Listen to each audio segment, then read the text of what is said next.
Hey, how are you? Welcome into the Al Roker studio. It's Laker Connections right here on WTOP10. I'm Zach Malamud. And I'm Ryan Joyce. And Zach, like John Rothstein says, we don't sleep in March. And Ryan, we did have a nice spring break, but we have some things to look back on. Take us to the Zeal Zip. And let's go, Zach. Well, Zach, winter sports is finally wrapped up, and that includes the men's basketball team who ended their tournament run in the round of 32 on March 2nd. All in this group of 6 seniors helped achieve the most successful run in Oswego history with 3 NCAA tournament berths, a Sweet 16, and an Elite 8 run, and only 17 total losses from 2019 to 2024. Zach, safe to say Oswego established himself as one of the best in the entire country. Yeah, definitely. The big culture change for Oswego a couple years ago, and obviously this season it ended in disappointing fashion, the loss in the round of 32 to Williams, 79-77, but just came down to one play for Oswego. Looking back at this season, 4 players named to all SUNYAC, 2 players named all district in Anderson and Sparks, and obviously it was a great season for Oswego. Even with that loss early in the tournament, 26-3 overall, 18-0 in the SUNYAC. I think the big thing was the step up from Jeremiah Sparks. They lost Devin Green from last year, and they needed a couple players to really step into the bigger roles. They definitely had that. Of course, they get more experience down low with Bowman and Achille, and they also had the step up from Aki Anderson. That really helped them. I think it's going to help them in the future, but overall, it's a great season for Oswego, even though, like I said, it ended in a disappointing way in front of their home crowd. Yeah, I mean, a great stretch here for Oswego, just in probably their best stretch in the history of their program. That 2019 recruiting class made Oswego kind of a destination to come here and play and win games, and 52-2 in conference games in the last 3 years. Unbelievable for an Oswego team who very good in that late 2010s up to the 2020s kind of seasons, but they really took a step up here in the last couple of years. And those 5 guys that graduated, huge recruiting class here for Oswego, kind of brought in guys like Cartier Bowman, who was really important here for Oswego this season, kind of down low presence for them overall. And then mentioned Coach Leone this year too as well, won the NABC Coach of the Year too, as long as Anderson and Sparks winning that too as well. So really good team overall, really good year overall. That Williams game, you talked about it. You know, came down the last couple plays there, was really close for the Lakers, but it was one where could have gone either way, but a really successful season either way. 3 straight NCAA tournament bursts, really important. Yeah, definitely, Ryan, and that culture change really helped them out. Staying at Mag Zeal, Ryan, the Lakers have a ton of seniors graduating. We mentioned them a moment ago. What do you think they're losing here, and where should the focus be really this offseason? I mean, you lose a lot of scoring and a lot of guys in that rotation. I mean, looking at Jeremiah Sparks, Jamal Achille, Cartier Bowman, Caleb Cook, Julian Crittenden, really important pieces there in that rotation. Played a lot of minutes. Caleb Cook and Crittenden important off the bench in that last stretch of the seasons. But you return guys, Aki Anderson, second leading scorer here for Oswego, I think was their best player in that postseason run this season. Big games for himself. Kenny Laszlo comes back, Sean Edwards come back, Jaden Kennedy and Stephen Bradley, shooter off the bench who I think can really come in for Oswego, play big rotational minutes next year. But, you know, I think these guys have kind of led it through the standard in the SUNYAC, bring in winning recruits and transfers because players want to play in a winning program. But I think next year you really want to improve on size and getting more players in there, and these guys really made it for a destination that players can go for Oswego. Yeah, you mentioned it. One thing is the size. They really need to expand on that. They're losing Bowman and Achille down low, 2 really impactful players, and they didn't have a ton of depth in size this year when it really they were standing out there in previous years. They had a ton of guys that they could bring in off the bench. This year, they kind of lacked that off the bench. So need to pick up the size, especially with those 2 guys, Bowman and Achille, both out the door, and so much scoring now gone. 5 of your top 6 scorers are out the door. Anderson is the one that's staying. He was the second leading scorer, but the top guy, Sparks, 19.2 points per game.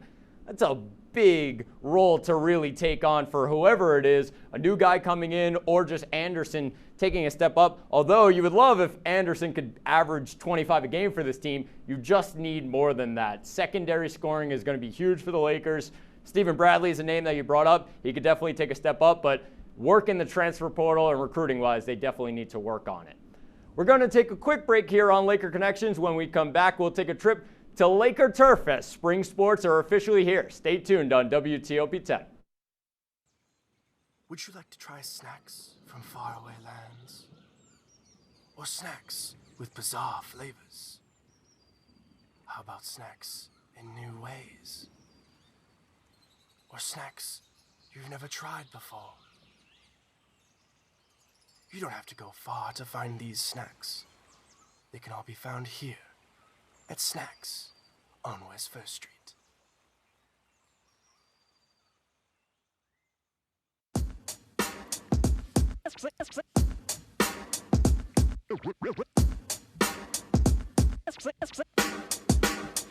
Yeah, we're walking around campus, and what do we see?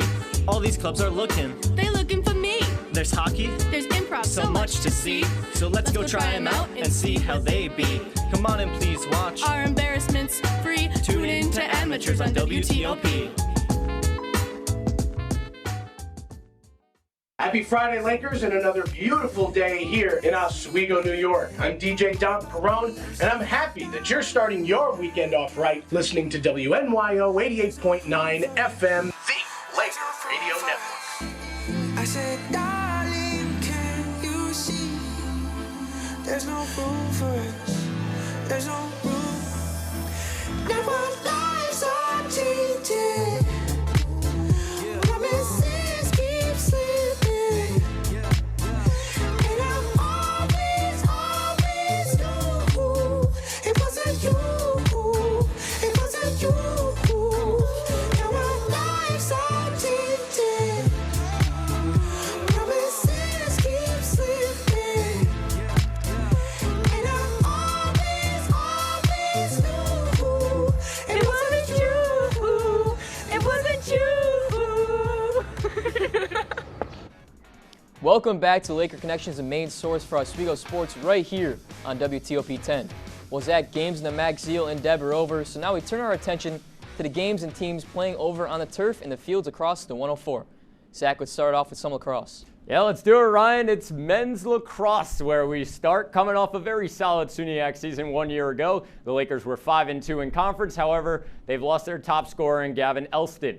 The Lakers completely revamped their roster with 13 incoming freshmen. Even with the loss of Elston, the Lakers still have a ton of firepower, Ryan. Yeah, this year a really high-scoring team, outscoring teams by 15 so far this season, 69-54.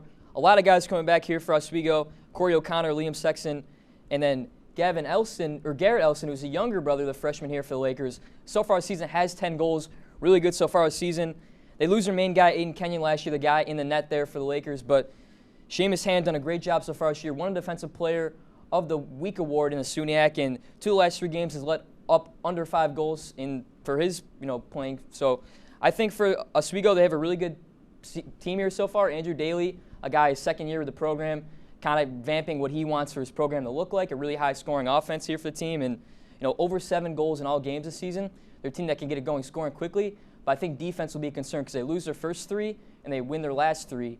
So they're kind of off to a bad start, but then they have a really good start here going forward. So we'll see how it goes defensively. But scoring-wise won't be an issue here for the Lakers, and they want to make a run this season. A lot of seniors on the team, too. Yeah, definitely. You mentioned the loss of Elson from last year, 20-plus goals a season ago. But, I mean, they really brought back a lot of returners. Like I said, they're going to really rely on that secondary scoring. You mentioned over 7 goals per game so far this season. That's big because of the returners, those experienced players really taking the reins. They'll have to do that and then really focus on the defensive side. That's huge for the Lakers. And off to a good start here, 3 in a row is huge here for the Lakers. The women's lacrosse team are an interesting team this year, Zach, in the SUNYAC, as they return many goal scorers from last year, such as Julia Quirk, Sela Wiley, and Isabella Lembo. The team finds themselves at 4-3 in non-conference games so far this season, but have scored double-digit goals in 4 of their last 5 games. Zach, this team looks to be a scoring machine this season. Yeah, definitely. I mean, they brought back a majority of their scoring from last year in Wiley and Lembo. I think their focus really needs to be defensively, though, because that's the one thing that may hold this team just a little bit back. They're coming off a loss now to St. John Fisher, where defense was the problem. When it's not your day, where are you going to turn to? I think they need to rely on their defense to really step up for them. They did bring back a ton of returners. So that's big for this team, and that's huge for the confidence, the chemistry of this team. They'll keep that rolling. You know what you're going to get from your top scorers in Lembo and Wiley. It's just what will you do when it's not your day? I think the Lakers need to focus defensively this season. Yeah, I kind of think of them as a 4-headed monster as a team. They're a really high-scoring team. You mentioned defensively, that's kind of a key concern for them. Julia Quirk, Maddie Davis, Celia Wiley, and Bella Lembo. 72 of the 94 goals have been from them this season. So really high-scoring team, but from the 4 of those guys up there. So they're going to want to get some more playing time and more goals from those younger players on the team. 4-3 this season so far. They want to build. They were 7-2 in the conference last year. They want to build on top of that. Lost in the SUNYAC semifinal last year, the Geneseo. So they're a team that really wants to get it going here for the Lakers, and they're a good mix. They have a lot of old players, but they want to get the younger players in there too as well, and they have 7 freshmen coming in. Yeah, definitely, Ryan. On to the diamond now, where the Oswego State baseball team gets a complete roster turnover from a season ago. The Lakers brought in 17 freshmen this year, and with Coach Scott Landers still at the helm, there's a ton of development to be done here, Ryan. Yeah, a lot of new freshmen here coming in for the Lakers. I mean, look at the seniors lost last year too as well. Frank Levanti, huge part of the infield for the Lakers, and Kieran Finnegan, the ace there for Oswego last year. He went to UConn this year to play with former Oswego Laker Paul Tamaro. But they welcome in a lot of new guys, like you mentioned, and they want to regroup. Last year they were 33 and 13 in 2022, 16-2 in conference in 2022, and then last year were 11-9 in conference. So they want to get that step up, want to get back to where they were in 2022. 6 players batting over 300 this year. Trey McGowan, 458, only a sophomore, one of the young guys here in this team, but a lot of starting seniors and experience. And I think the key for this team is finding that ace, finding the guy they want to go to. I've mentioned they lose Kieran Finnegan. Sean Derdinger, Jake Sanders, Jonah Shearer, and Al Conrad are kind of the guys who are going to be in that rotation. But who's going to step up and be that top guy? And so far, Derdinger, 2.25 ERA, looks to be that guy. That's going to be the key concern this season, finding that guy that can be really reliable in that 1 or 2 slot. Yeah, 100% agree with you. I think they really just need to find who's that guy that they can really rely on when it comes to pitching. They lost a ton of it. You mentioned Finnegan going to UConn. I think that's an area that they really need to manage this season. Without an ace, they really need to focus on that. But they brought back a ton of bats. Featherstone, Parliament, McCarthy, all batting over 320 last year. Great to bring them back. And a key for last year was kind of winning games in that last couple innings, so it'll be huge for Oswego this season. Lastly, we moved to the Oswego softball team. They're trying to get a fast start to the season after trying to rebuild on their 4-14 record in the SUNYAC last season. The Lakers find themselves at 3-7 on the season after traveling down to Myrtle Beach and have 5 returning seniors on the roster looking to build a contender this year in the SUNYAC. Yeah, Ryan, and we see the incoming freshmen, a complete turnaround from this roster a season ago. They had a lot of seniors go out the door. They did bring back a couple of really key players. I'll mention them in a moment, but I mean, you just look at this list of freshmen, I mean, you're developing the next part of this softball team to really take over when those experienced players get out the door. I think this is a huge step for this softball team to bring in a lot of new players. But, I mean, it's going to come down to their experience pitching this year. Fiona Higgins, Maria Lutz are the top 2, in my opinion. I think in terms of hitting, the top of their lineup's going to be insanely crucial in getting runners on base. It really all starts from there. The offense is kind of where I think this team struggles, and they haven't really been the same in the last couple years. If they get that top of the lineup going, I think they'll be successful. Yeah, you talked about a lot of freshmen here coming in for the Lakers, and looking at it, Kira Wright batting .313, the freshman for Oswego, and then Lily Finea, .292 batting average too as well. So they're going to have to take a step up. I mean, a lot of seniors on this team, but when you have a lot of freshmen coming up on this team, you're going to have to play a little bit. And Oswego, they played 10 games in Myrtle Beach. They went on that run there, but won 3 of their last 4 and was huge in trying to build that in the SUNYAC play. Coming up next, we discuss what is going on across the turf. Coming up next is the Turf Oswego, right here on WTOP 10.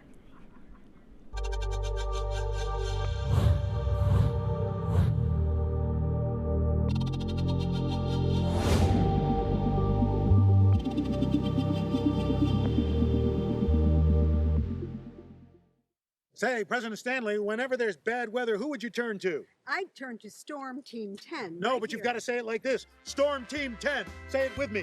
Storm Team 10.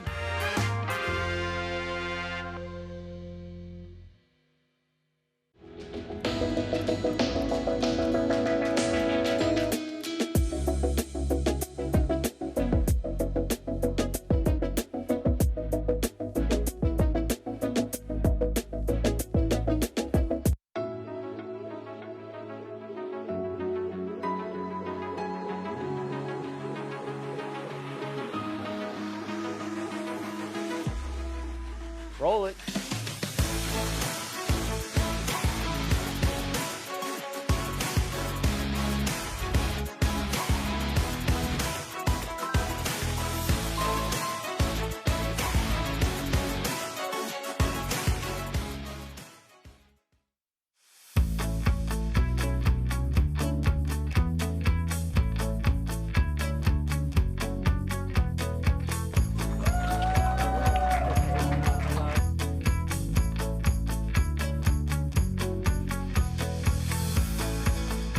Jill Should told we me it tell was him? Kitty from Glee. Yeah, what is It's it? Al Roker.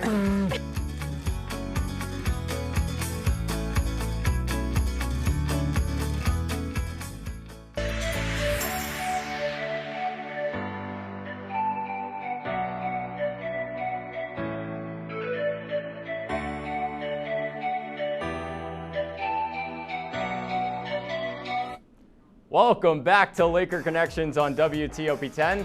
It's time for the turf at Oswego. Ryan, take it away. Well, I love the turf at Oswego Sports. Got to talk about it. Zach, we've learned a thing or two about each of the spring teams, but let's look ahead of the games ahead this week for those teams. Zach, take it away. Yeah, let's do it. We start with the women's lacrosse team as they host SUNY Potsdam this Friday to kick off conference play at Laker Turf.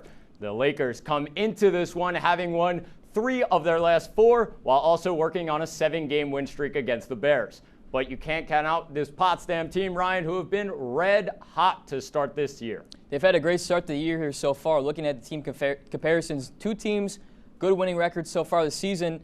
And Oswego, you kind of look at it and you say last year you won the game 21-3. They're 7-0 against Potsdam in their last 7. But Lindsay Ledoux here for Potsdam, SUNY Player of the Week on March 18th. 15 points, 11 goals, and 4 assists in the weekend. They went 3-0 overall, too, as well. So really huge there for them. And I think for Oswego, Bella Lembo and Julia Quirk had 5 goals against each of them last season. And 5 of the Potsdam top 6 scorers are back this season. So leading scorers from both sides are back here. Should be a high-scoring game. Should be a little bit more competitive than we saw last season.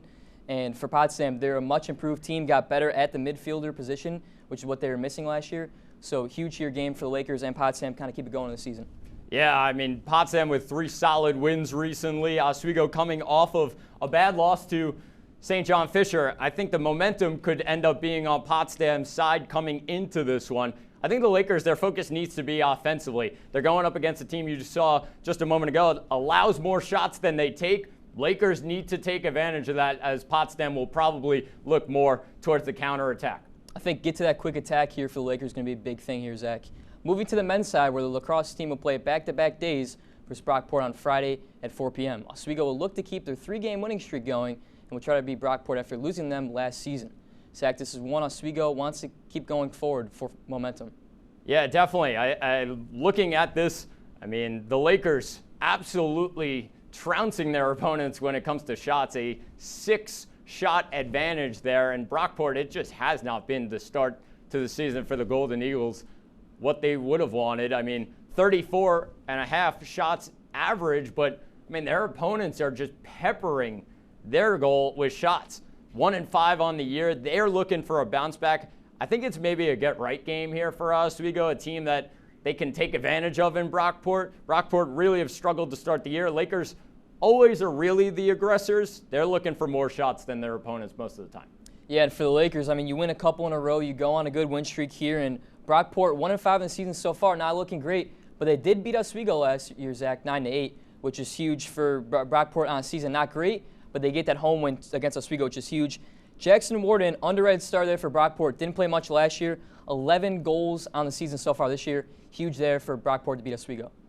Yeah, at Hamilton College this weekend, the Oswego State baseball team will be in action with 2 doubleheaders on the horizon. First on Saturday, the Lakers will take on SUNY Canton at 12 and 3 o'clock, and then Sunday, they'll go up against the hosts, Hamilton, at 12 and 3 o'clock. The Lakers are 3-5 in neutral games this year, Ryan.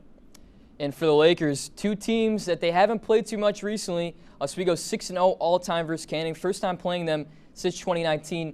Canton, not a great start to the season here for them, 0-13. Canton, 11 wins last year. But Oswego on the other side, 2-2 all-time versus Hamilton College. Played them last year in Hamilton, Florida, beat them 3-2. Owen Parmlett, Julian Drew, and Jacob Levine RBI in that game. So an Oswego team, they played them last year, pretty similar team here for Hamilton. Didn't really lose too many guys, but two teams they haven't seen very often. It's going to be huge here for Oswego. Want to get 2 wins. Not a great start on their trip down to Florida, so they want to get it going here and get some more wins going to SUNYAC play.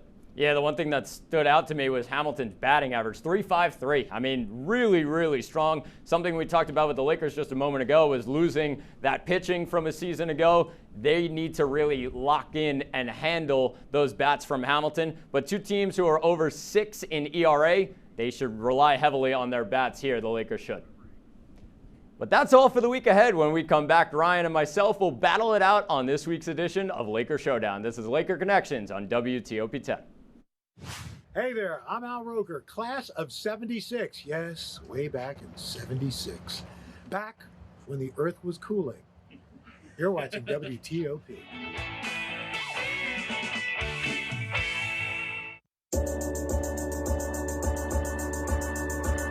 The Kinda Late Show with Chloe and Anna.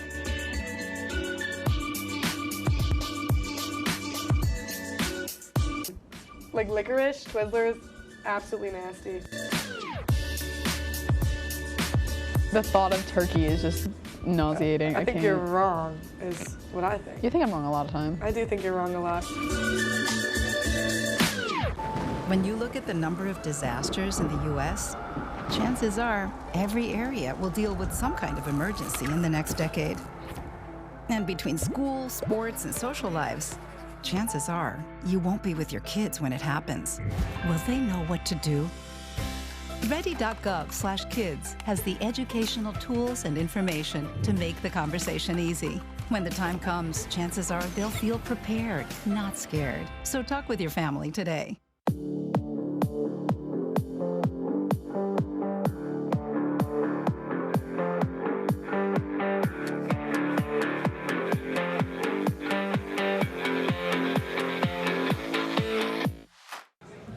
Put the keys down, Kevin. But I'm gonna drive home. There are several warning signs present that you shouldn't be driving. I guess I have really been looking for love in this dating app. Yep, I'm definitely gonna call a ride home.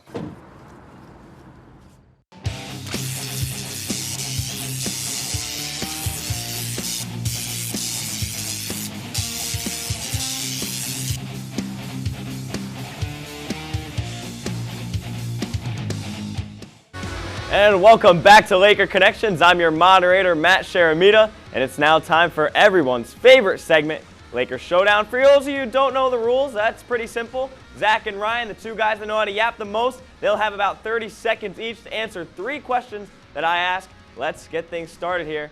We're going to tie the bow here on the basketball season one last time, and to look ahead, we must address the numerous amount of seniors that have brought success to the program in recent history who will be graduating. So I ask you guys, what does Coach Leone need to look for this offseason so the squad can still continue to dominate the SUNYACs? Ryan, we'll come to you. I think for Coach Leone, it's the shooting. I think for the Lakers, missing Devin Green this year was huge for the Lakers, and they brought some good guys in there. Caleb Cook's a good shooter. Julian Crittenden was a good shooter, but just building on top of that, you have Stephen Bradley coming in for the Lakers from a freshman to sophomore year, but you got to find that more shooting guard because you're going to lose Jeremiah Sparks. You're going to lose a couple guys that are really key on that 3 and D end for the Lakers. And we'll have to see here with the transfers what Coach Leone does. But I think shooting is going to be huge because in some of those games, if they hit some more three-point shots, probably would have made a longer run there in the NCAA tournament. I'm going with size. They're losing 2 big men in Jamal Achille and Cartier Bowman, who they really didn't have a ton of depth behind them this year anyways, so they needed to really expand on it. They brought in Elijah Hardison, going to continue to develop him, but this size, I mean, you looked at this team in most of those NCAA tournament games, they were clearly undersized. Weren't even close. Their tallest guy was 6'6" on the court. It was Bowman. Teams had 6'9", 6'10". I remember they went up against Babson. They had 5 guys over 6'8". You cannot win without a big guy. But I think adding more shooting, more consistent shooting definitely around the perimeter is going to be huge for Aki Anderson next year. Going to distribute out to them. I don't know. I absolutely got to go with the size here. I mean, losing Bowman, that's big for him. And then you have Hardison, but they got to develop guys like Hardison around that team. I think you got to go size here. So, Zach, you're going to get the point.